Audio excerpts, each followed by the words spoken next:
لقد كان لكم في رسول الله أسوة حسنة لمن كان يرجو الله واليوم الآخر وذكر الله كثيرا.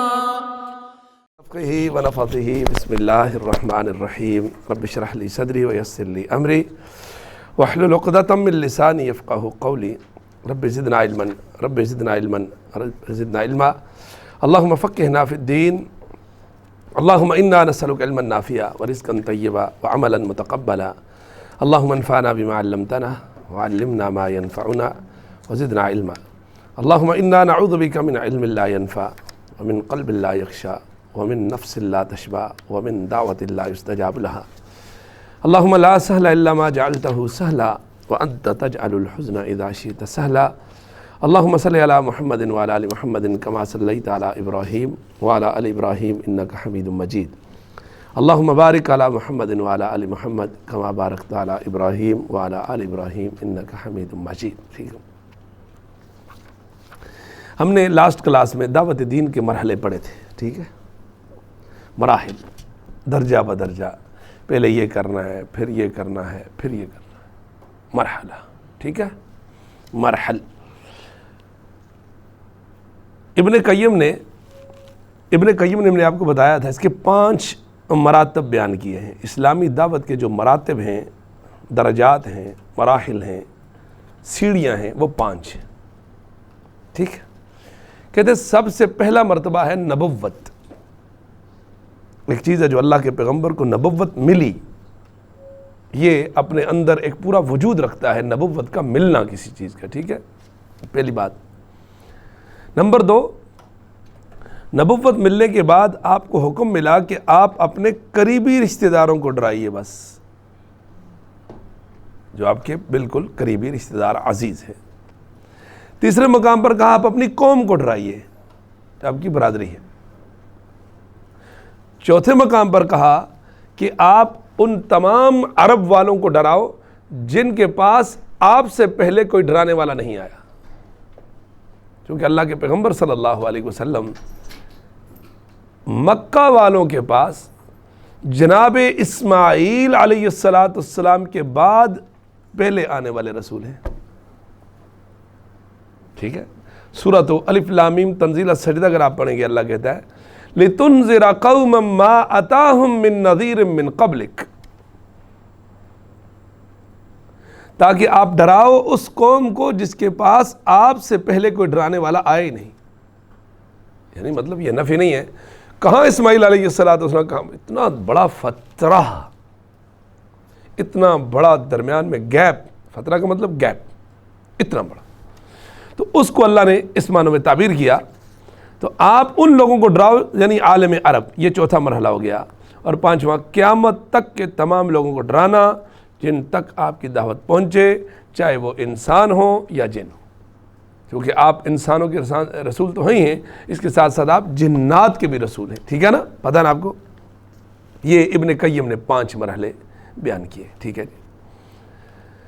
اب یہ ہے کہ دعوت نبوی کے کچھ اور مراحل بھی ہیں، کچھ لوگوں نے اس کو یوں تقسیم کیا ہے، وہ بھی آپ سن لیں.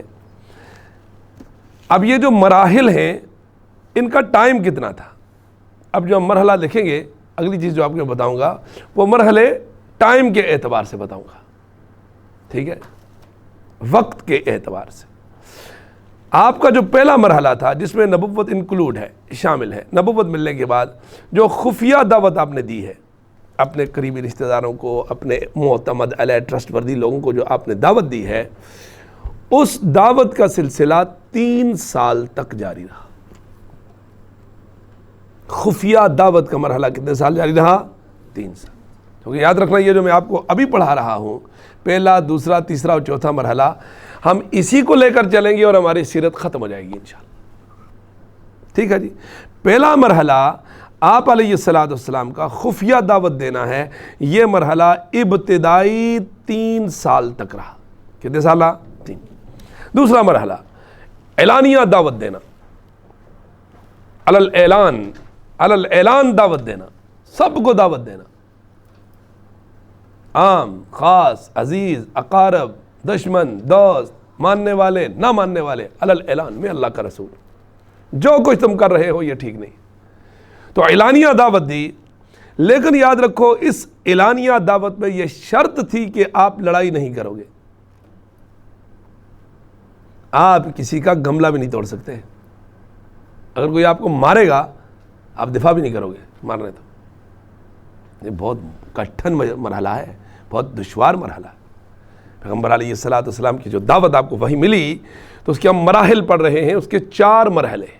پہلا مرحلہ یہ ہے کہ آپ نے اپنی دعوت اپنے خفیہ ساتھیوں کو، جو آپ کو معتمد علیہ ہیں، جن کو پتہ ہے وہ آپ کی بات مانیں گے، ان کے کان میں بات کہنی ہے، چھپ چھپا کے۔ دیکھیں یہ ایک طریقہ کار ہوتا ہے، کیونکہ دشمن جو ہوتے ہیں وہ چالاک ہوتے ہیں۔ اللہ کے پیغمبر علیہ الصلوۃ والسلام کو بھی دعوت خفیہ رکھنی پڑی، ٹھیک ہے نا۔ ہم جو ہے نا بس اوقات جذبات میں آ کر بہت کچھ کر دیتے ہیں، یہ اب آپ ذہن میں رکھو۔ زندگی کا اصول بنا لیں، اپنے پلان، اپنے منصوبے، اپنی چیزیں ذرا مخفی رکھا کرو، ٹھیک ہے۔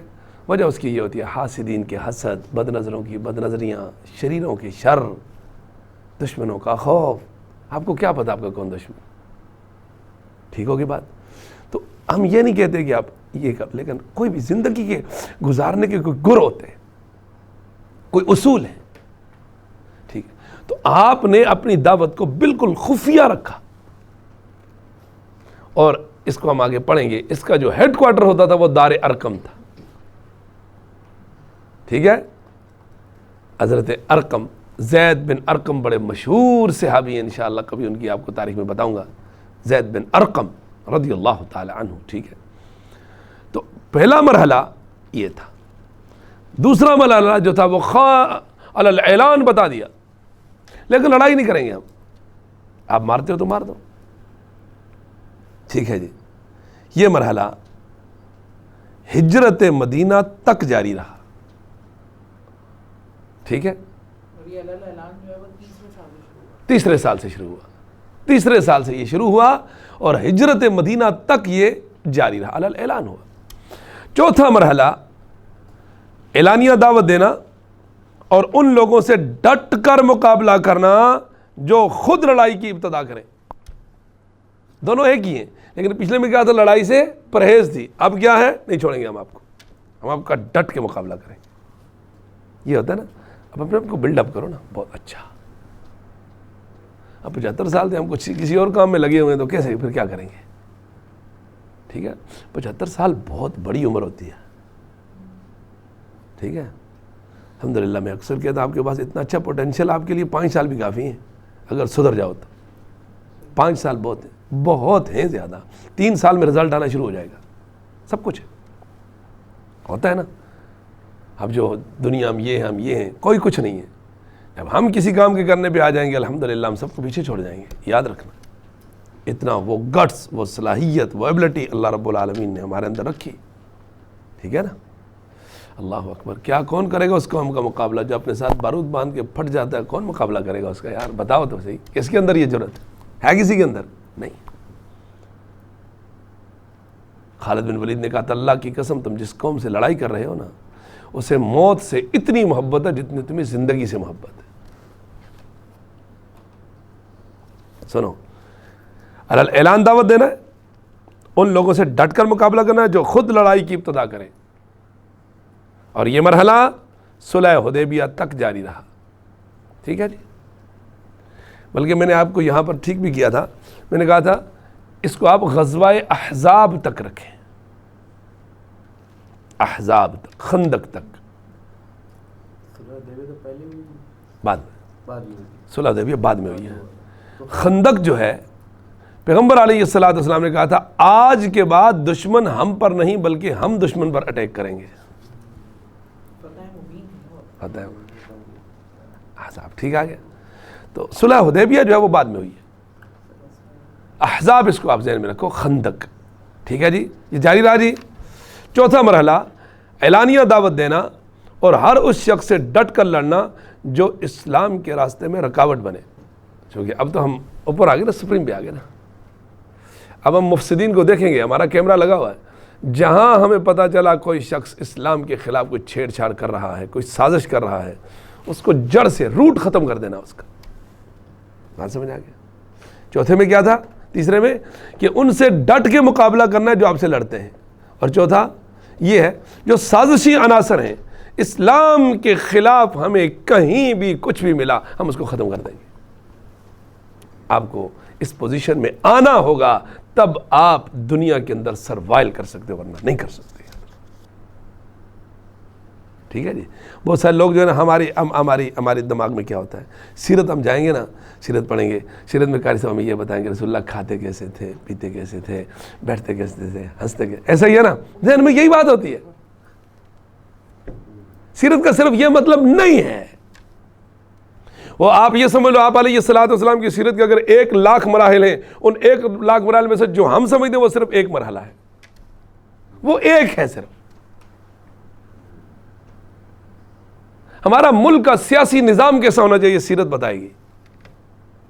ہمارا ملک کا معاشی اور اقتصادی نظام کیسا ہونا چاہیے سیرت بتائے گی. آپ کے معاملات کیسے ہونے چاہیے, آپ کی معاشرت کیسی ہونی چاہیے, آپ ماں باپ بہن بھائی عزیز و اقارب دوست پڑوسی رشتہ دار اقلیت آپ کے ماتحت آپ کے حاکم محکوم ہیں جی, غریب مسافر مسلمان جتنے بھی ہیں غیر مسلم, ان کے ساتھ کیا کرنا ہے سیرت بتائے گی. چونکہ ایک ہی ہستی ہے نا جو پرسنالٹی ہے, جو سیلیبریٹی ہے, جو محمد رسول اللہ صلی اللہ علیہ وسلم, ایک ہی تو ہستی. اور جس ہستی کو رسول کائنات صلی اللہ علیہ وسلم کو اللہ رب العالمین نے مجھے اور آپ کے لیے اس کو عملی نمونہ بنا دیا, لقد کان لکم فی رسول اللہ اسوۃ حسنہ قل ان کنتم تحبون اللہ فاتبعونی, میری اتباع کرو. تو سیرت آپ علیہ الصلوۃ والسلام کی وہ پوری 23 سالہ زندگی کی ہسٹری اور نچوڑ کا نام ہے.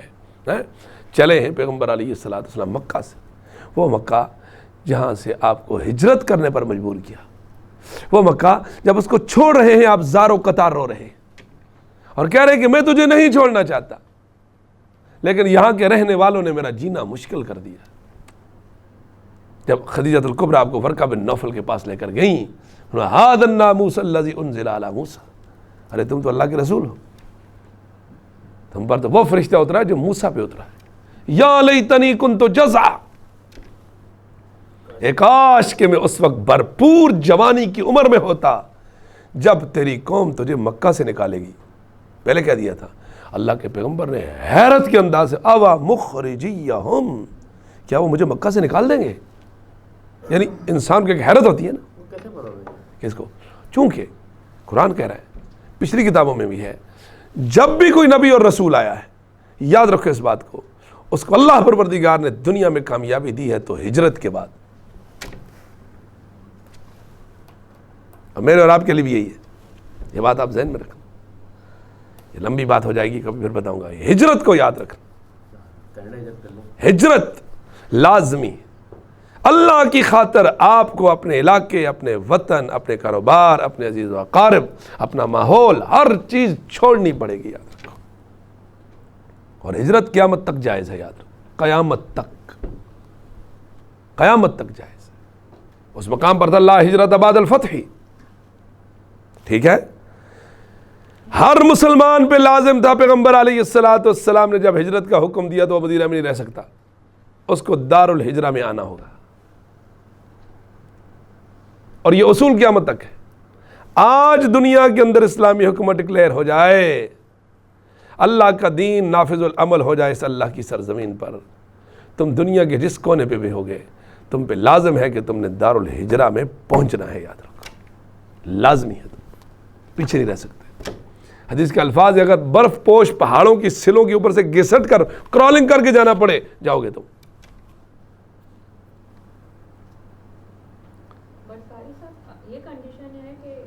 اسلامی حکومت نافذ العمل ہو. کہیں پر بھی کسی بھی کنٹری میں,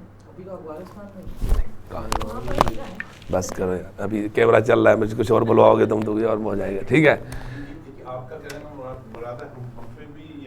لازم ہے جب بھی یہ اعلان ہو جائے کہ اللہ کا دین دنیا میں کسی کونے میں نافذ, چور کا ہاتھ کاٹا جا رہا ہے, ٹھیک ہے, اسلام کا اصول نافذ العمل ہے, اسلامی حدود آرڈیننس سفارشات بالکل لازم العمل ہیں, عمل ہو رہا ہے، اسلام کے اقتصادی نظام چل پڑا ہے، سیاسی نظام چل پڑا ہے، اسلام وہی خلافت اور امر، اور وہ دور آئے گا، یاد رکھو وہ دور آئے گا۔ پیغمبر علیہ الصلوۃ والسلام نے فرمایا آئے گا۔ ابھی کیا ہم نے کیا کرنا ہے؟ اس کے لیے گراؤنڈ بنانا ہے نا، بیس بنانی ہے، یہ وہی تو کر رہے ہیں۔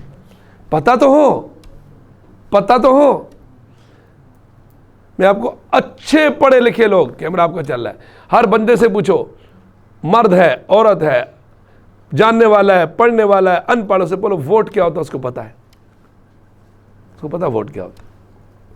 اچھے پڑھے لکھے آدمی سے پوچھو خلافت اور امارت کیا ہے، نہیں پتا، بیس بنائی نہیں۔ وہ سسٹم جو محمد رسول اللہ کو اللہ نے دے کر بھیجا وہ جانتے ہی نہیں ہیں، اس کو پتہ ہی نہیں ہے اس کا۔ سمجھ آ گئی بات؟ تو انسان کا ہوم ورک ہونا چاہیے، اس کو دین کا پتہ ہونا چاہیے، اس کے دین کے بارے میں اس کو خبر اور آگاہی ہونی چاہیے۔ اور یاد رکھنا، جوں آپ کو آپ کا دین پتہ چلے گا، جوں ساتھ دین کے علم کے ساتھ اگر آپ کو دین حق مل رہا ہے، اس معاشرے کے فتنوں سے آپ بیزار ہو جائیں گے، آپ کا دل نہیں لگے گا۔ کیا رسول کائنات صلی اللہ علیہ وسلم، پیچھے ہم نے پڑھا، غار حرا میں جا کر بیٹھتے تھے نہیں نبوت ملنے سے پہلے؟ کیوں؟ ان کو وہ انوائرمنٹ پسند نہیں تھا، وہ ماحول پسند نہیں تھا۔ حدیث کے الفاظ ہیں، ایک وقت آئے گا فتنوں کا اتنا ظہور ہو جائے گا، فتنے سے برپا ہو جائیں گے، اس وقت کوئی صاحب ایمان اپنا ایمان بچا نہیں سکے گا۔ حدیث کے الفاظ ہیں، اگر آپ کو اپنا دین بچانا پڑے، فتنوں سے بھاگنا پڑے، بھاگو۔ فرمایا پہاڑوں میں چلے جاؤ، جنگلات میں چلے جاؤ۔ ایک حدیث آپ نے فرمایا ایک وقت آئے گا انسان کا بہترین مال اس کی بکریاں ہوں گی، ان بکریوں کو لے کر وہ پہاڑ کی چوٹی پر چڑھ جائے گا، درختوں کے پتے اور جڑیں کھا کر زندگی بسر کرے گا، گزارا کرے گا، دین کو بچائے گا۔ نا نا نا نا نا نا، یہ دو چیزوں کو اکٹھا مت کرنا۔ کب؟ جب شہروں کے اندر تمہارا دین غیر محفوظ ہو جائے، فتنوں سے تم نہ بچ سکو، وہ اس صورت میں۔ دوسری بات ہے حالات ٹھیک ہے، المؤمن الذی یخالط الناس ویصبر علی اذاہم خیر من المؤمن الذی لا یصبر علی اذاہم ولا یخالط الناس۔ وہ مومن جو لوگوں میں گھل مل کے رہتا ہے اور ان کی اذیتوں پر تکلیفوں پر صبر کرتا ہے، یہ بہتر ہے اس سے جو لوگوں میں گھل مل کے نہیں رہتا اور تکلیفوں پر صبر نہیں کرتا، الگ تھا، لیکن دونوں بہتر ہے۔ یہ صوفیزم یہاں نہیں چلے گا نا، وہ ایک خاص کنڈیشن ہے جب آپ کو یہ لگے کہ اس فرمایا کہ فتنوں کے دور میں انسان کا بہترین مال بکری ہے۔ فتنوں کے دور میں وہ فتنے کیسے ہوں گے؟ فرمایا کل قابض، ایسا فتنہ ہوگا جیسے ہاتھ میں آگ کا انگارہ پکڑنا ہے، اسلام پہ عمل کرنا اتنا مشکل ہو جائے گا، اتنا مشکل ہو جائے گا۔ گویا کہ آپ نے اسلام پہ یہ دور دیکھے بھی ہے اس امت نے بابا۔ اگر آپ پڑھو نا اس کو، سورۃ البروج کو، قتل اصحاب الاخدود النار ذات الوقود اذ هم علیہا قعود وهم علی ما یفعلون بالمؤمنین شہود۔ مجھے بتاؤ کیا اصحاب الاخدود کو خندقوں میں کھود کر آگ جلا کر اس کے اندر ڈال کر بھونا گیا یا نہیں بھونا گیا؟ کیا فرعون نے موسیٰ علیہ السلام پر ایمان لانے والے جادوگروں کو کٹوایا یا نہیں کٹوایا؟ ہولوکاسٹ تو یہ ہے بابا۔ تم نے کیا بولا؟ بک بک کر رہے ہو، میڈیا تمہارے پاس ہے تو ہولوکاسٹ کا ڈرامہ رچایا ہوا تم نے؟ ہم سے پوچھو، ہم بتائیں گے ہولوکاسٹ کیا ہوا ہے، ہمارے ساتھ کیا ہوا ہے۔ یہ آپ کا اسپین جا کر اندلس کی تاریخ پڑھو جا کر، جو کرسچن عیسائیوں نے جو مسلمانوں پر ظلم کیا، پتہ ہے آپ کو؟ آپ کے گھروں کی دیواریں، دروازے اور دروازے کو پردے نہیں لٹکانے دیتے تھے آپ کو، کہیں اندر نماز کوئی نہ پڑھے، جمعے کے روز کوئی غسل نہ کرے۔ اللہ اکبر، تاریخ تو پڑھو۔ بھول گئے ہم تاریخ۔ میری زندگی کا مقصد یہ ہے مجھے گرین کارڈ مل جائے، بس۔ کیا بات کر رہے، مجھے یورپ میں انٹری مل جائے۔ انسان آج ہماری یہ مقصد بن گیا۔ اب اپنی تاریخ تو پڑھو، آپ کے ساتھ ہوا کیا؟ اس وقت جو بیت المقدس کے اندر یہود اور صہیونیت جو کر رہی ہے، اس کے پیچھے کون ہے؟ نصارہ۔ وہ اپنے ان زخموں کا بدلہ لے رہے ہیں جو صلاح الدین ایوبی نے ان کو لگائے تھے، منافقت کر رہے ہیں، پتہ آپ کو؟ پیچھے بیٹھے ہو. ایسا ہی ہے. اس نے کس کے خلاف جنگ لڑی تھی؟ صلیبی جنگ لڑی تھی صلاح الدین ایوبی نے. لڑی تھی نا صلیبی جنگ, سمجھتے ہو نا, سلیب. یہ ہے اس وقت دنیا میں مسلط ہے. ہم نہیں سمجھیں گے کبھی بھی بھائی ہمارے ساتھ کیا ہوا. تو آپ نے فرمایا بہتر اس وقت وہ جو فتنوں کا دور ہے ندیم بھائی, اس کو صوفیت سے کبھی نہ ملانا. وہ سارے لوگ اس کا, چونکہ دیکھو یاد رکھو جس طرح قرآن کی آیت کی ایک تفسیر ہوتی ہے اس طرح حدیث کی بھی ایک تفسیر ہوتی ہے. وہ فتنوں کے دور میں خاص چیز. فرمایا کہ اس دور کے اندر جب جیسے اسلام پہ عمل کرنا ایسا ہوتا ہے جیسے ہاتھ میں آگ کا انگارہ آپ نے پکڑا ہوا ہے. کتنا مشکل, کوئی پکڑ سکتا ہے؟ فرمایا جتنی تکلیف اس طرح ہوگی اتنی تکلیف اس دور میں آپ کو اسلام پہ عمل کرنے پر دی جائے گی. یاد رکھو اس دور کے اندر عمل کرنے والے کا, ایک عمل کرنے والے کو 50 عمل کرنے والوں کے برابر اجر اور ثواب ملے گا. ایک شخص نے عمل کیا اس کو 50 لوگوں کے عمل کے برابر ثواب ملے گا. اللہ کے پیغمبر صلی اللہ علیہ وسلم وہ 50 ہم میں سے ہوں گے یا اس دور میں سے؟ فرمایا تم میں سے. اس دور میں عمل کرنے والے کو 50 صحابہ کے برابر عمل کرنے کا اجر اور ثواب ملے گا. اور قرآن پڑھے آپ سورۃ النساء, جب فرشتے موت کے وقت آ کر روح قبض کرتے ہیں سوال پوچھتے ہیں اینما کنتم. سوال ہم تو بولتے ہیں, ہمارے ہاں تو ایسے ایسے اسکالر بھی ہیں نا, وہ بولتے ہیں عذاب قبر ہی نہیں ہے. لگتا ہو کیا ہے؟ اللہ ہم سب کی بات فرمائے ہیں. ادھر کیا ہوا تھا اس کو پتا, ماشاءاللہ اس کی بہت اچھی دعوت کیا اور بھائی دیا اس کو, ہے ہی نہیں ہے. اور بھائی ہم نے کہا قبر تو بہت دور کی بات, ابھی اس کی روح قبض نہیں ہوئی. رب العالمین کے فرشتے اس سے سوال کر رہے ہیں, پوچھو قرآن سے اینما کنتم. جو فرشتہ سوال کر رہا ہے وہ مر رہا ہے ہمارے سامنے لیٹا ہوا ہے. ٹھیک ہے, فرمایا کہ وَنَحْنُ أَقْرَبُ إِلَيْهِ مِنْكُمْ وَلَكِنْ لَا تُبْصِرُونَ. سورۃ الواقعہ پڑھو. فرمایا کہ اس وقت مرنے والے کے ہم تم سے زیادہ قریب ہوتے ہیں, تم دیکھ نہیں سکتے. ہم تمہارے سامنے آ کر اس کی روح کو قبض کرتے ہیں. گھر والے, ماں باپ بہن بھائی خامن بیوی سب پیچھے ہوتے ہیں, آگے کون ہوتا ہے؟ فرشتہ ملک الموت اپنی جماعت کے ساتھ. وَنَحْنُ أَقْرَبُ إِلَيْهِ مِنْكُمْ, ہم مردے کے تم سے زیادہ قریب ہوتے ہیں. وَلَكِنْ لَا تُبْصِرُونَ, تم دیکھ نہیں سکتے. سوال کیا پوچھا اسے؟ سوال اور اینما کنتم. 70 سال کدھر گزارے ہیں؟ یہ وہ روح ہے جو بد روح ہے, یاد رکھو. قالو, جواب دیں گے, جواب ہو رہے ہیں, كُنَّا مُسْتَضْعَفِينَ فِي الْأَرْضِ, ہم زمین میں کمزور تھے, دبے دبائے تھے, ہم نہیں عمل کر سکے. قالو, اگلا سوال, اولم تکن ارض اللہ واسعہ, کیا اللہ کی زمین کشادہ نہیں تھی؟ فتہاجروا فیہا, ہجرت کر جاتے. ہجرت کیا کر جاتے؟ یہ کون کہہ رہا ہے؟ فرشتہ. کس کو؟ مرنے والے کو. ہاں اگر واقعی کمزور تھے, مرد خواتین بچے, لا یجدون حیلۃ ولا یہتدون سبیلا, جن کے پاس سورس نہیں تھا, راستوں کا پتہ نہیں تھا, کہاں جانا ہے نہیں پتہ تھا, بیچارے واقعی مجبور ہیں. اسلام ظلم کا دین نہیں ہے. ان ھذا الدین یسر, یہ دین بہت آسان دین, یہ دین حنیف ہے. سورۃ البقرہ فرمایا یرید اللہ بکم اليسر ولا یرید بکم العسر, اللہ تمہارے ساتھ آسانی چاہتا ہے, سختی نہیں چاہتا. ٹھیک ہے, سیجعل اللہ بعد عسر یسرا, اللہ مشکل کے بعد آسانی لے کے آئے گا. ان مع العسر یسرا, ان مع العسر یسرا. بہت سارے لوگ ترجمہ کرتے نا کہ سختی کے بعد آسانی ہے, غلط ترجمہ ہے. نہیں نہیں, سختی کے ساتھ آسانی ہے. یہ درخت کھڑا ہے نا, ادھر سوکھا ہے, ادھر ہرا ہے, درخت ایک ہی ہے. ان اس کو ڈھونڈو, ادھر ہی ہے. ان مع العسر, ان بعد العسر نہیں ہے.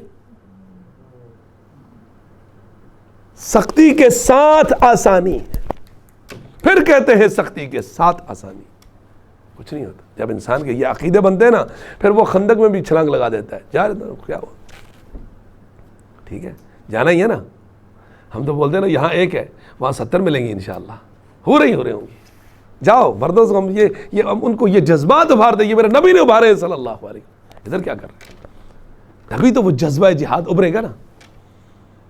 آپ نے فرمایا, یہ تو بہت چھوٹی بات ہے, آپ نے فرمایا اللہ کے راہ میں لگنے والے زخم، مجاہد کو جو راہ جہاد میں سرحد پر میدان میں جس کو زخم لگتے ہیں، اللہ کی قسم اس کے جسم کو چھلنی کر دو، اس کو اتنی تکلیف ہوگی جس طرح تم میں سے کسی کو مچھر یا چونٹی کے کاٹنے کی تکلیف ہوتی ہے، بس کچھ ہوتی ہے نارمل. ٹھیک ہے. ہجرت، پھر نبی نے ہجرت کی صلی اللہ علیہ وسلم. کیا کہا کرتے تھے؟ کاش کہ مجھے پنکھ لگ جاتے تو میں اڑ کے مکہ پہنچ جاتا. میرا جائے مولد ہے، میرا وطن ہے. محبت ہوتی ہے نا، بڑی محبت ہوتی ہے. یقین ہم نے اپنا زندگی کشمیر میں گزاری ہے نا. آج بھی جب ہمیں کبھی موقع ملتا ہے نا کہ ہم کشمیر جائیں نا، ایک ہفتہ پہلے ہمارے موڈ ہی کچھ اور ہو جاتے ہیں الحمدللہ، اور وہاں جا کر بات ہی کچھ اور ہو جاتی ہے. وہ یادیں ہوتی ہیں انسان کی، جہاں آپ نے بچپن گزارا ہوتا ہے، جہاں آپ نے اپنا وقت اور ٹائم گزارا ہوتا ہے. انسان ہے نا، اس کو وہ چاہیے وہ چیز. اور پھر مدینہ والے بڑے سیانے تھے، بڑے سمجھدار تھے انصار. انہوں نے پہلے لکھوا لیا تھا اللہ کے پیغمبر ایسا نہ ہو چونکہ اللہ رب العالمین آپ پر مکہ کو ضرور فتح کرے گا، چونکہ آپ اللہ کے سچے رسول ہو. مکہ فتح ہونے کے بعد کہیں بھی چھوڑ کے تو نہیں چلے جاؤ گے. اللہ اکبر. آپ نے فرمایا میرا جینا اور مرنا انصار کے ساتھ ہے. اللہ کہاں ہے آپ کا روزہ؟ مدینہ میں ہے. ایسا ہی ہے، آپ نے کہہ دیا تھا میرا جینا اور مرنا انصار کے ساتھ. کیا محبت دی انصار نے، خدا کی قسم. اور مجھے اور آپ کو بھی تعلیم دی لوگو، حب الانصار آیت الایمان. ایمان کی ایک علامت یہ بھی ہے انصاریوں سے محبت کرنا. ٹھیک ہے نا، اس لیے انصار سے محبت کرو. صحابہ کو کہا ان کے اچھوں کی اچھائیوں کو قبول کرنا ہے، اور خدا نخواستہ بتقاضا بشریت کوئی لغزش و خطا ہو جائے تسامح، عفو درگزر، آنکھیں بند کرنی. لوگ بڑھتے جائیں گے، انصار گھٹتے جائیں گے. یہ دن بدن گھٹیں گے. عظیم الشان لوگ تھے. کیونکہ اصول یاد رکھنا، یذهب الصالحون الاول فالاول. نیک لوگ ایک ایک کر کے اٹھتے جائیں گے، وہ جلدی جاتے ہیں. ٹھیک ہے، دعا کریں اللہ پروردگار ہم سب کو صالحین بنائے. تو ہم نے کیا پڑھا جی کہ آپ نے ہجرت بہت ضروری ہے. تو ورقہ بن نوفل نے کیا کہا؟ یا لیتنی کنت جذعا، اے کاش کہ میں اس وقت بھرپور جوان ہوتا، چونکہ بہت بوڑھے ہو گئے تھے. اور رجل اعمی، نابینا بھی ہو گئے تھے آخری عمر. وہ انجیل تورات اس کے حافظ، عالم، قاری تھے وہ، اور مفسر تھے، باقاعدہ لکھا کرتے تھے. انجیل کی تفسیر لکھتے تھے. ورقہ بن نوفل. تو اس کا مطلب یہ ہمیں یہ بھی پتہ چلا کہ عیسائی مذہب مکہ میں اپنی پوری شکل میں موجود تھا، پوری آن شان میں موجود تھا. اور یہودی مذہب مدینہ میں بالخصوص اور بالعموم موجود تھا. مدینہ میں سارے قبائل آ کر بیٹھے ہوئے تھے نا، خیبر بھرا پڑا ہوا تھا. تو مکہ میں بھی تھے، یہودی بھی تھے، عیسائی بھی تھے، لیکن راج تھا مشرکین کا. حکومت ان کی تھی جو مشرکین عرب تھے، جو اللہ کے گھروں کو بھی انہوں نے بتوں سے بھرا ہوا تھا. وَقُلْ جَاءَ الْحَقُّ وَزَهَقَ الْبَاطِلُ إِنَّ الْبَاطِلَ كَانَ زَهُوقًا. آپ فتح مکہ کے روز مکہ میں داخل ہوئے اور آپ بیت اللہ کا دروازہ کھول کے اندر گئے، اور اندر بھی دو بت رکھے ہوئے تھے، ابراہیم اور اسماعیل کا، بخاری کی روایت ہے. اور دونوں کے ہاتھوں میں قسمت کے تیر رکھے ہوئے تھے کہ اللہ کے پیغمبر نے فرمایا اللہ ان کو ہلاک کرے. میرے والدین، میرے باپ ابراہیم، میرے والد اسماعیل نے کبھی بھی تیروں سے فال اور قسمت کا حال معلوم نہیں کیا. انہوں نے ان پر الزام لگا، ان بتوں کو توڑا. کہاں تھے یہ؟ بیت اللہ کے اندر. ٹھیک سمجھ آ گیا؟ خاندان تھا، کیا کریں. تو ان کو دعوت دی، علانیہ دعوت دینا، اور ہر اس شخص سے ڈٹ کر لڑنا جو اسلامی دعوت کے راستے میں رکھا. تو ہجرت کو یاد رکھو، آگے ہم پڑھتے ہیں. دعوت نبوی کے مراحل کی ترتیب موجودہ دور میں. رسول اللہ کے ان مراحل کی دعوت ذہن میں سے ایک سوال پیدا ہوتا ہے کہ کیا موجودہ دور میں حکومت اسلامیہ کے قیام کی خاطر دعوت کا کام کرنے والوں کے لیے ان مراحل کی بلحاظ ترتیب، زبانی مرحلہ اور پابندی ضروری ہے کیا؟ یہ جو جتنی بھی سوال ہے، اس سوال کا جواب نفی میں ہوگا کہ موجودہ دور کے داعیان اسلام کے لیے ان مراحل کی پابندی ضروری نہیں ہے، چونکہ اسلام پوری طرح واضح ہو چکا ہے. ٹھیک ہے، جن سے رسول اللہ کو گزرنا پڑا، کیونکہ ان مراحل کی یہ زمانی ترتیب من جانب اللہ مقدر میں تھی. یہ اللہ نے کہا تھا ایسے کرنا، ایسے کرنا، ایسے کرنا. یہ ہم نے نہیں کہا. اب مجھے اور آپ کو کہا وقاتلوا فی سبیل اللہ. ٹھیک ہے، اللہ کے راستے میں آپ نے لڑنا ہے جب تک زمین سے فتنے کا خاتمہ نہ ہو سکے. تو یہ ترتیب کس کی طرف سے تھی؟ انسان کی جانب سے کوئی دخل اندازی نہیں تھی، یاد رکھو، ٹھیک ہے جی. تو لہٰذا ان تمام مراحل کا درست نہیں ہے. لیکن کچھ بھی ہے، تحریک اسلام کے دوران رسول اللہ کی سیرت طیبہ داعیان اسلام کے لیے مختلف راستے اختیار کرنے کے لیے نمونے دکھاتی ہے. یعنی یہ تمام چیزیں ہمارے پاس ہوں، اگر ہماری کوئی تحریک چل رہی ہو اور جہاں ہمیں لگے کہ ہمیں ان راستوں کو اختیار کرنا ہے تو کر سکتے ہیں، دیکھ سکتے ہیں. چونکہ اپنے آپ کو کیا ہوتا ہے، بسا اوقات اپنے پلان کو میں نے شروع میں کہا تھا مخفی اور پوشیدہ رکھنے کے لیے، چونکہ حدیث کے الفاظ ہیں الحرب خداعۃ، ان الحرب خداعۃ، جنگ دھوکے کا نام. جنگ کس کا نام ہے؟ دھوکہ ہے. بالکل ٹھیک بات ہے. جنگ دھوکے کا نام مطلب یہ ہے کہ آپ دشمن کو اپنے منصوبے سے آگاہ نہیں کر سکتے.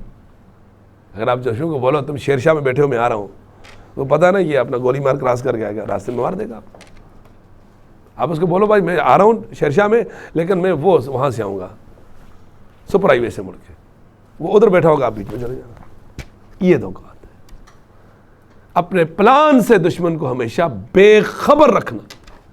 باخبر رکھ سکتے ہو؟ نہیں. یہ تو جنگی اصول کے خلاف. اسی وجہ سے جھوٹ بولنا جہاں جہاں جائز ہے وہاں جنگ میں بھی جھوٹ بول سکتے ہو، ٹھیک ہے نا. کہ اپنے پلان کو اس کو توریہ بولتے ہیں. کیا بولتے ہیں؟ توریہ. ٹھیک ہے جی. تو سمجھے اب یہ تمام چیزیں ہیں. اب خفیہ دعوت جو رسول کائنات صلی اللہ علیہ وسلم نے دی ہے، اس کو آپ دیکھیں. رسول اللہ نے اللہ تعالیٰ کے ان تمام احکام پر عمل کیا جو تبلیغ کے سلسلے میں صادر ہوئے. مثلا سورۃ العلق کی ابتدائی آیت کے بعد نازل ہونے والی آیتیں ملاحظہ ہوں. دوسری وحی جو رسول کائنات میں پہلی کون سی نازل ہوئی تھی؟ اقرأ بسم ربک الذی خلق. علم اور تعلیم بہت ضروری ہے. سب سے پہلے جو آپ نے علم حاصل کرنا وہ ہے علم دین. اب اقرأ بسم ربک الذی خلق جو ہے نا، یہ اسکول والے بھی پڑھتے ہیں، یونیورسٹی والے بھی پڑھتے ہیں، کالجز والے بھی پڑھتے ہیں، ہر جگہ پر یہی لکھا ہوتا ہے. جبکہ اس کا بنیادی مقصد کیا ہے؟ دین سے واقفیت. اگلا مرحلہ ہے پھر آپ نے دنیا میں پنپنے کے لیے، اپنے دنیا میں نظام کو چلانے کے لیے دنیا کے نظام کو سیکھنا ہے. دشمن کا مقابلہ کرنے کے لیے اس سے بڑھ کر ہر چیز آپ نے لینی، وہ دوسرا مرحلہ ہے. پہلے آپ بہت اچھے ڈاکٹر بنو، بہت اچھے انجینئر بنو، بہت اچھے سائنٹسٹ بنو، جو بن سکتے ہو بنو، لیکن سب سے پہلے آپ بہترین مسلمان بنو. آپ کی جڑوں کے اندر اسلام ہونا چاہیے. فنڈامنٹل مسلم سمجھتے ہو نا، بنیاد پرست مسلمان، بنیاد پرست مسلمان. آپ اسلام سے اتنے وفادار ہوں کہ دشمن کبھی یہ سوچ نہ سکے کہ اگر میں اس کو دنیا کی کوئی بھی لالچ دوں گا یہ اپنا دین کبھی نہیں چھوڑے گا. آپ سیکھو. حضرت زید بن ثابت رضی اللہ تعالیٰ عنہ کو پیغمبر نے اس بات پہ مامور کیا تھا، آپ نے مختلف لینگویج کو سیکھنا ہے. آپ کی بنی تھی نا انگوٹھی، اس کا ایک مقصد تھا. اللہ کے پیغمبر یہ جو مختلف عمراء، مختلف ملکوں کے بادشاہ آپ کو جو خطوط لکھتے ہیں، ان کو جب جواب میں آپ خطوط دو گے، جب تک خط کے اوپر سٹیمپ نہیں ہوگی وہ نہیں پڑھتے. آپ کو سٹیمپ لگانی ہوگی. یہ اللہ رسول، یہ وہاں لگتی تھی، یہ تاریخ ہے اس کی، یہ سٹیمپ تھی. بات سمجھ آ گئی؟ مہر تھی. زید بن ثابت رضی اللہ تعالی عنہ وہ کیا کرتے تھے؟ وہ مختلف زبانیں سیکھی ہوتی تھیں انہوں نے، اور جو خط آتے تھے ان کو پڑھتے تھے اور ان کا جواب دیتے. ہو گیا نا. بدر کے مقام پر بدر کے قیدی کہا اتنا فدیہ دو تو میں تمہیں چھوڑ دوں گا. جس کے پاس فدیہ دینے کا پیسہ نہیں ہے اس کے پاس جو ہنر ہے، فن ہے، لکھائی ہے، پڑھائی ہے، وہ ہمارے بچوں کو سکھائے گا، یہ اس کا فدیہ ہے، جائے. یہ بدر کے مقام پر رسول اللہ نے ایسا کیا. پڑھا آپ تاریخ.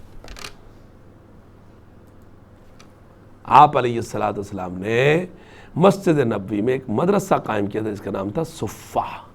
کیا نام تھا؟ صفہ. آپ علیہ السلام نے احزاب کے مقام پر سلمان فارسی رضی اللہ تعالیٰ عنہ کے مشورے پر مکہ والوں کو سرپرائز دیا خندق کی شکل میں، جس کا توڑ ان کے پاس موجود. یہ ہے ٹیکنالوجی. ایک نہیں 10,000 کا لشکر فوج بے بس ہوگی اس کے سامنے. کیا سرپرائز دیا؟ خندق. اور آپ کو پتہ ہونا چاہیے یہ خندق رسول کائنات نے خود بھی کھودی ہے، یاد رکھو. اور انتہائی جاڑے اور سردی کے ایام تھے، یاد رکھو. اور بھوک کا عالم یہ تھا کہ پیٹ پہ پتھر باندھے ہوئے تھے. ٹھیک ہے، سمجھو ان چیز. عمر بن خطاب نے اپنے دور میں پھر آ کر نہریں بھی بنائیں، راستے بھی بنائے، بیت المال بھی بنائے، چھاونیاں بھی بنائیں. جو بھی سسٹم دنیا کے اندر آپ کو معلوم ہے سب بنے. یہ کس نے بنائے؟ عمر بن خطاب. آپ پہلے اپنے آپ کو مضبوط تو کرو. ہم بولتے ہیں نہیں، پہلے ہم روڈ سے دنیا سے پیسے لے کر ملک کو بیچ کر پھر روڈ بنائیں گے، پل بنائیں گے، پھر بعد میں دیکھیں گے. کیا کر رہے ہو؟ کیا سوچتے ہو آپ؟ کدھر سے چلتے ہو؟ تمہارا دماغ کہاں چلا گیا؟ آپ علیہ الصلوۃ والسلام نے یہ تمام چیزیں. اور خیبر وہ خندق کو کھود رہے ہیں، نیچے بہت بڑا پہاڑ آ گیا، بہت بڑا پہاڑ آ گیا. اللہ، اور ٹوٹ نہیں رہا. صحابہ سے آپ اترے، خدا لے گئے. اللہ اکبر. خربت خیبر، یہ الفاظ ہے. اللہ کی قسم خیبر تباہ ہو گیا. خیبر تباہ ہو گیا. پھر مارا اور کہا اللہ رب العالمین نے مجھے کیسر و کسرا کی چابیاں دے دی ہیں، کنجیاں دے دی ہیں. یہ دوسری کھدال مارنے کی دیر تھی. وہ جو پہاڑ تھا وہ مٹی بن گیا. اللہ اکبر. سمجھے؟ ٹھیک ہے، یہ آپ نے کی ہے. یہ علم ہے. تو علم یاد رکھو، ایک ہوتا علم اور ایک ہوتا اسکل، ہنر. ایک ہوتا علوم، ایک ہوتا فنون.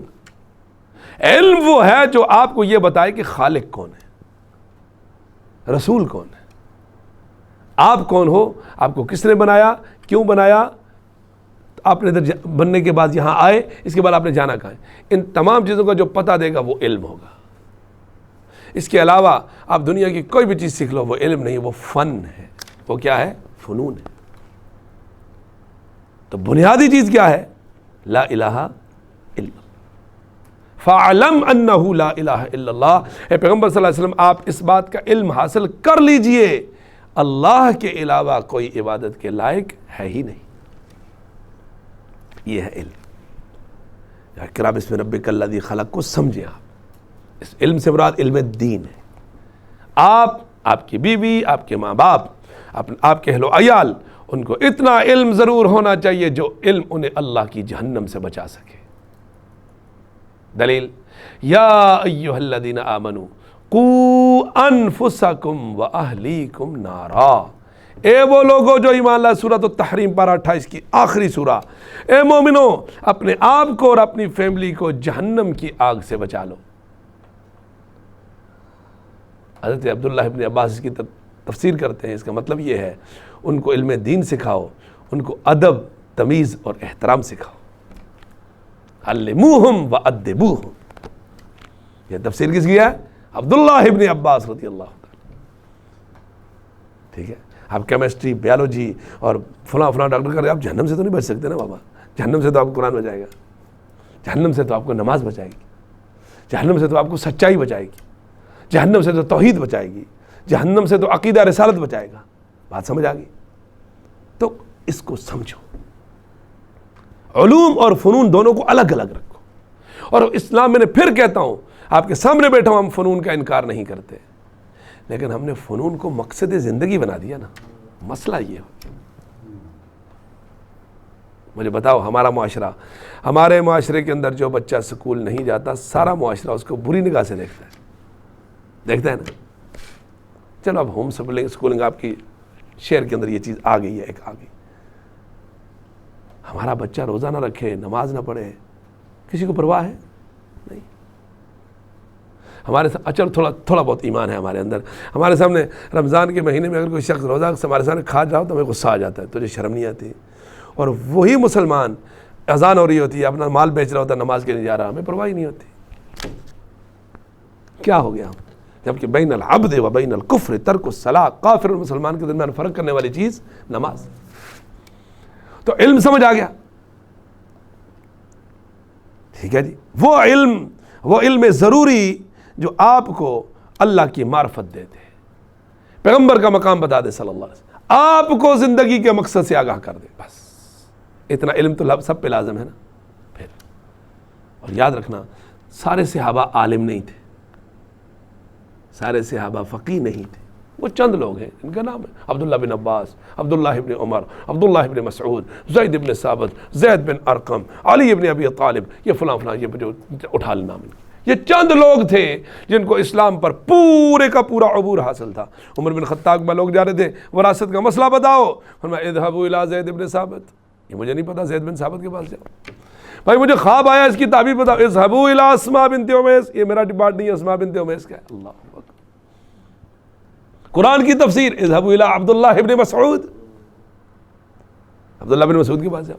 تو سارے عالم نہیں تھے، وہ چند لوگ تھے جنہوں نے اس کے اندر اسپیشلسٹ بنے ہوئے تھے، لیکن سارے کے سارے الحمدللہ لیڈر تھے۔ یاد رکھو علم ضروری سب کو پتا تھا، ایسا تھا یا نہیں تھا؟ بالکل تھا۔ بس عثمان رضی اللہ تعالیٰ عنہ ایک بندے نے فتویٰ پوچھا، آپ نے صحیح فتویٰ نہیں دیا اس کو، غلط فتویٰ دے دیا ممبر پر بیٹھ کر۔ حضرت علی نے فرمایا یوں نہیں یوں ہے، علی نے تصحیح کی۔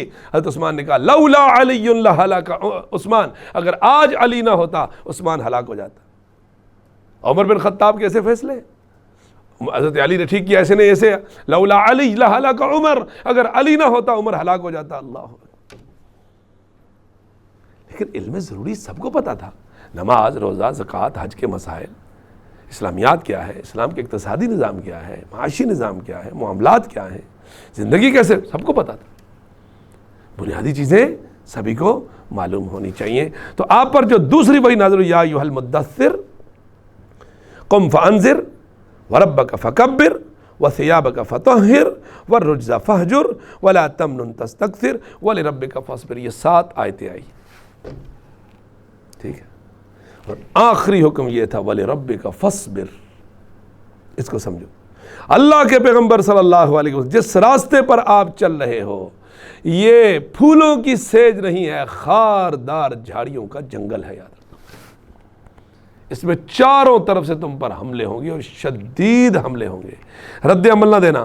وَلِرَبِّكَ فَاصْبِرْ، اپنے رب کی خاطر صبر کرنا، صبر صبر صبر، کس کی خاطر کرنا؟ رب کی خاطر۔ سمجھ آ گیا جی؟ تو ان آیات سے دعوت کا مضمون بڑی وضاحت سے بیان کر دیا، جن لوگوں تک پہنچانے کی اللہ نے آپ کو تاکید فرمائی تھی۔ مکہ مکرمہ میں اترنے والی تمام آیات قرآنی اسی اسلوب کی حامل ہیں۔ اللہ تعالیٰ کا ارشاد یا ایھا المدثر قم فانذر، اشارہ ہے اب تم پر فرض عائد ہو گیا ہے کہ عالمگیر انسانیت کو اسلام کی دعوت، اٹھیے، قم، اب تمہاری راحت سکون کے دن ختم ہو گئے۔ جب سے نبوت کا تاج سر پہ رکھا ہے، آپ سکون سے نہیں بیٹھے، اندرونی اور بیرونی ہر اعتبار سے، جسمانی اور قلبی ہر اعتبار سے۔ اب آپ کو اٹھنا ہے، اور اشارہ ہے وَرَبَّكَ فَكَبِّرْ، اس کائنات کے اندر رب العالمین سے بڑی کوئی چیز ہے ہی نہیں۔ جب یہ عقیدہ بن جائے گا، پھر آپ کے دل سے دنیا والوں کا خوف نکل جائے گا۔ جب آپ کو بول دیا نا کہ بڑا وہ ہے، اس کی ماننا، نیچے کسی کی نہیں ماننا۔ مانو گے کسی کی؟ نہیں، کبھی نہیں مانو گے۔ کیوں؟ بلیو ہے، یقین ہے۔ بھائی بول رہا اس کا مانو، تم بڑے ہوں گے تو اپنی جگہ ہوں گے، اس سے بڑے تو نہیں ہونا۔ مجھے اس نے کہا، باس نے کہا، اب ایک بندہ جو ہے بڑا میرے ساتھ تعلق ہے تیرا، کوئی بھی بولے نہیں ماننا، تو وہ اس کے جو سی او ہے یا جی ایم میں مانے گا اس کی؟ وہ کبھی نہیں مانے، کبھی، کیونکہ باس کے ساتھ ڈائریکٹ ہے وہ۔ اس وجہ سے لوگ باس تک پہنچنے کی بڑی کوشش کرتے ہیں، آپس میں بڑی چپکلش ہوتی ہے، زاہد بھائی ایسا ہی ہے، کیا کریں، کیونکہ باس از آلویز رائٹ ہوتا ہے، ٹھیک ہے جی۔ تو جس آدمی کو اس سے تعلق ہوگا، اس نے بولا تم نے میری سننی ہے، تو وہ اپنے نیچے ماتحت کسی کی سنے گا؟ وہ یہ ایک مثال سے وَرَبَّكَ فَكَبِّرْ، اس کائنات کی ہر چیز اللہ رب العالمین کی محتاج ہے۔ غنی کون ہے؟ اللہ۔ مغنی کون ہے؟ اللہ۔ میں اور آپ کون ہیں؟ عبد الغنی، عبد المغنی، ہم غنی مغنی نہیں۔ یا ایھا الناس انتم الفقراء الی اللہ، اے کل کائنات کے لوگوں سن لو، تم اللہ کے در کے فقیر ہو۔ واللہ هو الغنی الحمید، غنی اور حمید کون ہے؟ اللہ، صرف اللہ، صرف اللہ۔ یا ایھا الناس میں انبیاء، رسل، ملائکہ، صدیقین، صالحین، شہداء، امت کے سب لوگ آ گئے قیامت تک، جب سے آدم چلے ہیں قیامت تک سب الناس. وَرَبَّكَ فَكَبِّرْ، اللہ کی بڑائی زبان حال سے اور مقال سے بیان کرو. اللہ بڑا ہے. مؤذن بھی کہتا اللہ اکبر، اذان دیتا ہے نا، کیا مطلب ہے اس کا؟ دنیا کی ساری چیزیں چھوٹی ہیں، بڑا کون ہے؟ اللہ. اللہ اکبر کی طرف سائن ہے، چھوڑ دو سب کچھ، جاؤ اللہ کی طرف. حی علی الصلاۃ، حی علی الفلاح، نماز کی طرف آؤ، کامیابی کی طرف. الصلاۃ خیر من النوم، نماز نیند سے، نیند نماز سے بہتر ہے. نماز نیند سے بہتر ہے. بار بار بولتا ہے، بلا رہا ہوتا ہے. کانوں پر جھوم ہی نہیں رینگتی، پتہ ہی نہیں ہے.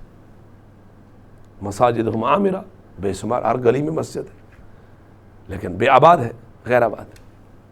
ومن اظلم ممن منع مساجد اللہ ان یذکر فیہا اسمہ وسعی فی خرابہا. مسجدوں کو اجاڑنا، مسجدوں کو اجاڑنے کی ایک شکل یہ بھی ہے اذان سننے کے باوجود مرد کا مسجد میں جا کر نماز نہ ادا کرنا. یہ بھی ایک شکل ہے. سے بڑا ظالم کون ہے؟ جب تم کسی آدمی کو دیکھا وہ مسجد کی طرف آ رہا ہے، جا رہا، ایک نماز کے بعد دوسری، فاشہدوا لہ بالایمان، گواہی دو کہ وہ ایمان والا ہے، اس کے مومن ہونے کی گواہی دو. حدیث کے الفاظ فرمایا صبح سویرے اور رات کے اندھیروں میں مسجد کی طرف چل کر جانے والوں کو قیامت کے روز پورے نور کی بشارت سنا دو، پورے نور کی بشارت سنا دو. یوم تری المؤمنین والمؤمنات، یا صاحب مرد تو مرد ہیں. اللہ اکبر. پیغمبر کے الفاظ خدا کی. عائشہ فرماتی صدیقہ رضی اللہ تعالیٰ عنہ، خواتین فجر کی نماز پڑھنے کے لیے رسول کائنات صلی اللہ علیہ وسلم کے پیچھے مسجد نبوی میں اپنی چادروں کے اندر لپٹی ہوئی ایسے حاضر ہوتی تھیں، لا یعرفنا، پہچان میں نہیں آتی تھیں. اللہ اکبر. ایسے کپڑے لپیٹ کے آتی تھی. یشہدن الصلاۃ، مسجد نبوی میں خواتین آتی تھیں. آج بھی جاتے نا حج عمرہ کرنے کے، پڑھتے ہو یا نہ کرنے پر پڑھتے ہو. رسول اللہ کے دور میں ایسا ہوتا تھا صلی اللہ علیہ وسلم. خیر عورت پر لازم نہیں ہے، مرد پہ تو لازم ہے نا.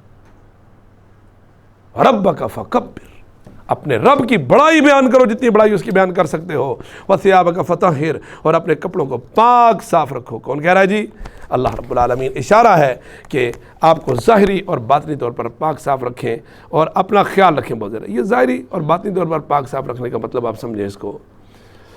ظاہری اعتبار سے تو آپ کا جسم ہے، آپ کا بدن ہے، آپ کا لباس ہے، آپ کے کپڑے ہیں، یہ ظاہر آپ کا. اور انسان کو یاد رکھنا ہمیشہ طہارت کی حالت میں رہنا چاہیے. اب طہارت میں دو چیزیں ہوتی ہیں، ایک ہوتا ہے حدث اکبر اور ایک ہوتا ہے حدث اصغر. ٹھیک ہے جی. انشاءاللہ جو ہم کلاس آپ کو بدھ والے دن دیں گے اس کے اندر ہم آپ کو سب کچھ سمجھائیں گے انشاءاللہ. ٹھیک ہے، ہر چیز سمجھیں گے آپ. حدث اکبر وہ ہوتا ہے کہ ہو گئی ہے، ارے بابا ماشاءاللہ ماشاءاللہ جزاک اللہ خیرا. حدث اکبر یہ ہوتا ہے، حدث اکبر یہ ہوتا ہے کہ آپ پر غسل فرض ہو جائے. جب غسل فرض ہو جائے، مرد ہو یا عورت ہو، اس غسل کرنے میں کبھی دیر مت کرنا، الا یہ کہ وہ خاتون جو مجبور ہوگی یا جو اپنے ایام مخصوصہ میں چل رہی ہے وہ اس سے مستثنیٰ ہے. ٹھیک ہے. ادروائز مرد ہو یا عورت ہو، اس پر غسل فرض ہو گیا ہے، اس کو غسل کرنے میں دیر نہیں کرنی. اس کو بولتے ہیں حدث اکبر. ایک ہوتا ہے حدث اصغر، چھوٹی ناپاکی. اس میں یہ ہوتا ہے کہ آپ پر وضو فرض ہو گیا. کیا فرض ہو گیا؟ وضو. ہم آپ کو جو تعلیم دیں گے وہ یہ دیں گے کہ آپ کوشش کریں کہ وضو کی حالت میں رہیں انشاءاللہ. کچھ اقوال ہمیں ملتے ہیں، حدیث نہیں ہے، کچھ اقوال ہمیں ملتے ہیں. اللہ اکبر. پہلی بات تو یاد رکھنا، وضو، یہ عمل وضو، یہ بذات خود فی ذات ہی بعین ہی ایک مستقل عبادت ہے. کیا سمجھ آئی؟ ہاتھ دھونا یہ کرنا، یہ عبادت ہے، اس کا ثواب ہے. جس طرح نماز پڑھتے ہو ثواب ملتا ہے، روزہ رکھتے ہو ثواب، وضو کرتے ہو اس کا بھی ثواب ملتا ہے آپ کو. اور اس کا بڑا عجیب و غریب ثواب ہے. کیا ثواب ہے؟ آپ نے فرمایا جب آپ ہاتھ دھوتے ہو نا بسم اللہ پڑھ کے ہمیشہ کیا پڑھنا ہے؟ بسم اللہ پڑھو. بہت زور لگ ہوتے ہیں واش روم کے اندر ہوتے کوئی بات نہیں باہر آپ بسم اللہ پڑھو پھر اندر چلے جانا. اللہ نے قدم دیے ہوئے نا چلو اندر پھر آپ کی اچھا ہو جائے گا تھوڑی موومنٹ بھی ہو جائے گی. بسم اللہ پڑھو. آپ نے بسم اللہ پڑھ لیا اب آپ وضو کرو. جب آپ نے وضو ہاتھ دھوئے نا حدیث کے الفاظ ہیں ہاتھوں کے گناہ یہ ناخنوں کے نیچے سے گرتے ہیں ایسے کر. اللہ اکبر اتنا بڑا انعام. کلی کی منہ سے جتنے گناہ کیے زبان سے سب گر گئے. ناک کے منہ دھویا فرمایا جو آپ کی داڑھی اور منہ کے اور چن اور آپ کی جو ٹھوڑی ہے یہاں سے نیچے قطرے گریں گے گناہ گر رہا ہے. بازوؤں کو دھو گے گناہ ڈر رہے ہیں وہ جا رہے ہیں گناہ. پاؤں کو دھو گے فرمایا ٹخنوں سے نیچے آپ کے انگلیوں کے کناروں اور ناخنوں کے اظفار سے گناہ نکل رہے. کتنا بڑا پیکج ہے کس کا. ہمیں تو خوش ہونا چاہیے. ادھر بے وضو ہو جائے بندہ فوراً جا کر وضو کرے. اور فرمایا جو شخص وضو کر کے اور یہ دعا پڑھے گا اشہد ان لا الہ الا اللہ وحدہ لا شریک لہ واشہد ان محمدا عبدہ ورسولہ اللہم اجعلنی من التوابین واجعلنی من المتطہرین، اس کے لیے جنت کے 8 دروازے کھول دیے جاتے ہیں. یہ وضو ایک عبادت. وضو کی حالت میں رہو. اور کچھ اقوال یہ ملتے ہیں کہ وضو کی حالت میں رہو گے انشاءاللہ اللہ کبھی فقر و فاقہ کو زندگی میں قریب نہیں آنے دے گا. اللہ پروردگار آپ کو مستجاب الدعوات بنا دے گا. آپ کی دعائیں قبول ہوں گی اور اللہ پروردگار آپ کو شہادت کی موت عطا کرے گا. یہ اقوال ہے، یہ حدیث نہیں ہے. پھر بول رہا ہوں حدیث وہ ہے جو میں نے آپ کو وضو کے بارے میں بتا دی. اور ایک حدیث میں فرمایا گھر سے وضو کر کے نکلو مسجد کے لیے نماز پڑھنے کے لیے. ہر قدم پر اللہ 1 سال کے روزوں کا ثواب اور 1 سال کے قیام کا ثواب لکھتا ہے. ہر قدم پر. وضو کہاں سے کرنا ہے؟ گھر سے. آج کل تو گھر سے کر کے جانا چاہیے کیونکہ مسجد میں پانی کم ہوتا ہے. اس کا پانی بچاؤ جا کر. ٹھیک ہے اپنے گھر کا پانی لگاؤ. ہاں ٹھنڈا بھی ہوتا ہے. یہ دیکھو یہ سمجھ آ گئی اس کو. ٹھیک ہے گھر سے وضو کر کے جاؤ بس. تو وَثِيَابَكَ فَطَهِّرْ آپ نے ظاہری پر. اور قلبی تطہیر کیا ہے؟ ایک اندرونی وہ ہے شرک سے، بدعات سے، الہاد سے، رسم و رواج سے، خرافات سے اپنے آپ کو پاک صاف رکھنا. ٹھیک ہے ایک اتنی سی ٹینی آپ لگاؤ. یہ ٹینی ہے آپ کی. ٹھیک ہے جی بڑی مشکل سے 1 انچ موٹی بھی نہیں ہے یہ لگی ہوئی ہے نا. یہ اسلام ہے. یہ جو ٹینی کھڑی ہے یہ کیا ہے؟ اسلام. آپ نے اس کے چاروں اطراف لیپا پوتی کر کے اس کو اتنا وزنی کر دیا. اس کا وزن تھا 1 چٹانگ آپ نے اس کو 10 من بنا دیا. یہ جو 10 من بنایا نا یہ بدعات اور خرافات ہیں جو آپ نے اسلام کے ساتھ لگا دی. اسلام بہت خوبصورت دین ہے، بہت آسان دین ہے. اسلام فطرت ہے. فطرت کا مطلب ہوتا ہے جو چینج نہ ہو، نیچر جس کو آپ بولتے ہو. فطرت اللہ التی فطر الناس علیہا لا تبدیل لخلق اللہ. اسلام فطرت ہے اور اس کو رسم و رواج سے جب پاک کرو گے تو مزہ آ جائے گا. تو تطہیر جسمانی بھی ہے جی اور تطہیر باطنی قلبی بھی ہے. اپنے دل کو تقویٰ کہاں ہوتا ہے؟ دل. التقویٰ ہا ہنا وثیابک فطہر والرجز فہجر.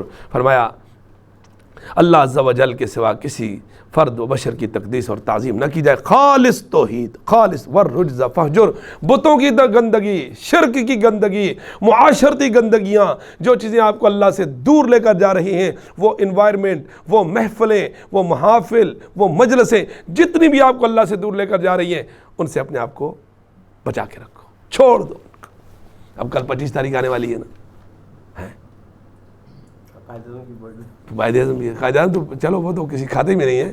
دوسری اصل بات تو دوسری ہے نا جو کرسمس جس کو آپ بولتے ہو. اعوذ باللہ السمیع العلیم ہے. اور ہمارے مسلمان بھی ان کو پیغام بھیجتے ہیں. کس کا؟ ان کو وہ دیتے ہیں، خوش آمدید کرتے ہیں اور ان کو عید کا جو بھی ہے وہ بھیجتے ہیں. ایسا ہی ہے نا. کیا کرو گے آپ؟ بہت مسائل ہیں. تو بچوں ان چیزوں سے.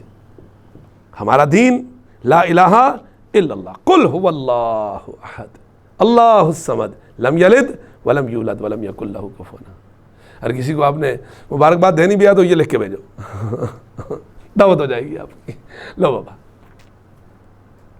کیک بھی دینا اس کے اوپر قل اللہ احد لکھا کے بھیجو. یہ لو پڑھ اس کو. ٹھیک ہے قرآن کی آیتیں لکھو. یہ نہیں کرنا. اور اس بات کو آپ ذہن میں رکھو بالخصوص بچے، چونکہ ہمارا حالات جو معاشرہ ہے وہ ٹھیک نہیں ہے.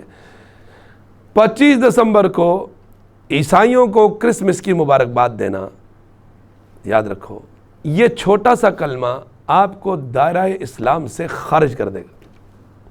یہ آپ کا نقائض الاسلام ہے، آپ کا اسلام ٹوٹ جائے گا. میں آپ کو کنفرم ابھی بتا رہا ہوں. اس کی دلیل یہ ہے تکاد السماوات یتفطرن منہ، قریب ہے کہ آسمان پھٹ جائے گا. وتنشق الارض، زمین ٹکڑے ٹکڑے ہو جائے گی. وتخر الجبال ہدا، لینڈ سلائڈنگ شروع ہو جائے گی. کیوں؟ ان دعوا للرحمن ولدا، وہ کہتے ہیں کہ اللہ کی اولاد ہے. یہ کلمہ آسمان کو برداشت نہیں، زمین کو برداشت نہیں، پہاڑوں کو برداشت نہیں، اللہ کو کیسے ہوگا؟ کبرت کلمۃ تخرج من افواہہم، بڑا بھاری بول ہے جو اپنے منہ سے بول رہے ہیں. ان یقولون الا کذبا، یہ ظالم نرا جھوٹ بک رہے ہیں، ایسا کچھ نہیں. انا یکون لہ ولد، اس کی اولاد کیسے ہوگی؟ ولم تکن لہ صاحبہ، اس کی تو بیوی نہیں ہے. قل هو اللہ احد اللہ الصمد. ایک حدیث ہے الخلق عیال اللہ، اس حدیث کو سمجھو. پوری مخلوق اللہ کا کنبہ ہے، اللہ کا عیال ہے. عیال کا مطلب جس کی آپ ذمہ دار ہو. جیسے آپ کا عیال ہے نا، بچے ہیں، آپ اس کے ذمہ. پوری مخلوق کس کا عیال ہے؟ اللہ. اللہ کا کوئی بیٹا نہیں. ہاں اللہ نے انبیاء بنائے، رسل بنائے، فرشتے بنائے، صدیقین اور صالحین بنائے، کچھ لوگوں کو اللہ نے اعزاز عطا کیے، لیکن کسی کو اللہ نے بیٹا نہیں بنایا. اگر اللہ کو بیٹا بنانا منظور ہوتا تو اپنی مخلوق میں سے جس کو چاہتا بنا دیتا.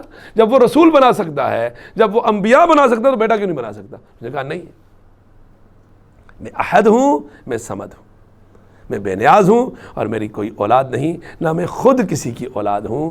والاول والآخر والظاہر والباطن وہو بکل شیء علیم. ایسا اول جس سے پہلے کچھ نہیں تھا، ایسا آخر جس کے بعد کوئی نہیں ہوگا، ایسا غالب جس پر غالب کوئی نہیں، اور اتنا باطن پوشیدہ جس سے مخفی کوئی نہیں. یہ کون ہے؟ صرف اللہ. سورۃ الحدید ہے، پارہ نمبر 27 کی آخری سورہ ہے.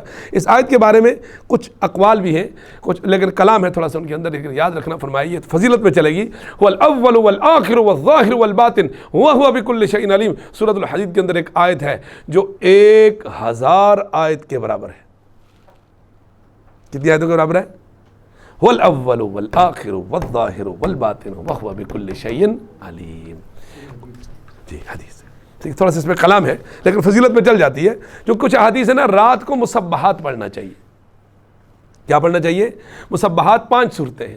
سورۃ الحدید پارہ 27 کی آخری سورہ، اور 4 صورتیں وہ 28ویں پارے میں ہیں. سورۃ الحشر، سورہ صف، سورہ جمعہ، سورہ تغابن.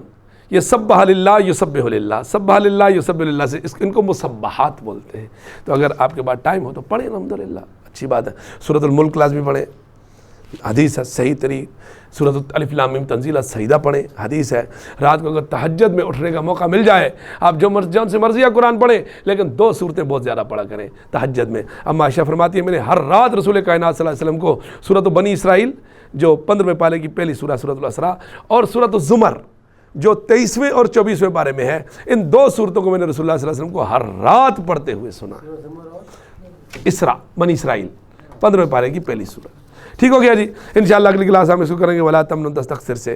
اللہ سے دعا فرمائیں اللہ ہم سب کی حاضری کو قبول فرمائے، نیک عمل اچھی سمجھ کی توفیق عطا فرمائے، خاتمہ بالخیر خاتمہ بالایمان فرمائے. یا اللہ ایک بنا نیک بنا. اور غزہ کے مسلمانوں کے لیے دعا کریں اللہ رب العالمین ان کی نصرت فرمائے، ان مجاہدین کی اللہ مدد فرمائے، ان کے شہداء کی اللہ شہادتوں کو قبول فرمائے. اللہ ان کے بیماروں کو صحت دے، ان کے زخمیوں کو صحت یابی عطا فرمائے، بے گھروں کو گھر عطا فرمائے، ان کے مال و اہل عیال سب لٹ پٹ کے اللہ اپنے خزانوں سے ان کی مدد فرمائے. اور امت مسلمہ کو اللہ رب العالمین جہاد اور قتال کرنے کی توفیق عطا فرمائے. اللہ اسلامی افواج کو جذبہ جہاد اور شوق شہادت نصیب فرما. یا اللہ ہمیں بھی جذبہ جہاد شوق شہادت نصیب فرما، ہمیں اپنے راستے میں شہادت کی موت عطا فرما. ایک بنا نیک بنا. یا اللہ خاتمہ بالخیر خاتمہ بالایمان فرما. اس ملک کے حال پہ رحم فرما. یا اللہ ہمیں حاسدین کی حسد سے، بد نظروں کی بد نظری سے، شریروں کے شر سے محفوظ فرما. ہم سب کا آنا بیٹھنا سننا قبول فرما. آمین یا رب العالمین. جزاکم اللہ خیرا. سبحانک اللہم و بحمدک اشہد ان لا الہ الا انت استغفرک واتوب الیک. قد كان لكم في رسول الله أسوة حسنة لمن كان يرجو الله واليوم الآخر وذكر الله كثيرا.